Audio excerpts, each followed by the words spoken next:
Thomas Soto. Le Made in France, Anissé Mbida, bonjour. Bonjour Thomas, bonjour Julie, bonjour à tous. Ce matin, c'est Ségolène Royal qui va être contente en vous écoutant, puisqu'on a trouvé une technique pour se débarrasser des insectes nuisibles sans pesticides. Oui, et une technique plutôt maligne, vous allez voir, développée dans le Béarn, à Lac, département 64, les Pyrénées-Atlantiques. Ouais. Elle consiste à utiliser des phéromones. Alors qu'est-ce que sont les phéromones? Ce sont des substances chimiques sécrétées par tous les animaux, même nous les hommes, qui permettent de se contacter, de s'attirer ou de se repousser pour s'accoupler notamment.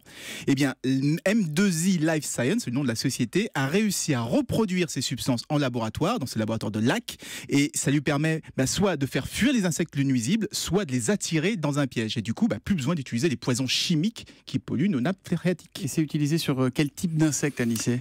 Par exemple, la chenille du buis, vous savez, qui a dévoré les massifs cet été, dans le sud-ouest cet été. Oui. Et ou sinon la chenille processionnaire du pin, comme vous venez de dire, qui avant il y en avait que dans la Côte d'Azur, qu'autour de la Côte d'Azur.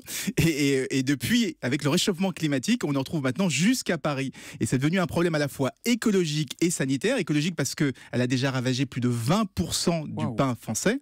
Et sanitaire, puisque ces poils, quand ils se détachent, finissent par nous irriter et provoquent parfois des maladies assez graves. Et aujourd'hui, 2 communes sur 3 seraient touchées par ce problème. Or, à partir de 2017, plus aucune ville n'aura le droit d'utiliser des pesticides chimiques. Et à partir de 2018, ce sont nous, les particuliers, qui n'auront plus de droit de les utiliser. Donc, ce genre de technologie est devenu très critique. Bon, mais vos phéromones de synthèse, là, est-ce qu'ils sont risqués à utiliser? Ou est-ce qu'on le sait, est-ce qu'on le sait pas? A priori, non, c'est pas risqué puisque c'est une substance naturelle qu'on a recréée. Et en plus, les phéromones, elles peuvent cibler une espèce en particulier, un papillon en particulier. C'est tout le contraire des insecticides, qui, même quand ils sont biologiques, puisqu'ils détruisent quasiment tout le monde, les sauterelles, les coccinelles qui passeraient par là. Et c'est pour ça que le marché est en pleine progression, il explose, plus de 30% de croissance par an, et nos Français de M2I sont devenus comme ça en 2 ans le numéro 3 mondial. Et tout cela grâce à des phéromones made in Béarn, made in 64. Merci Anissé Mbida.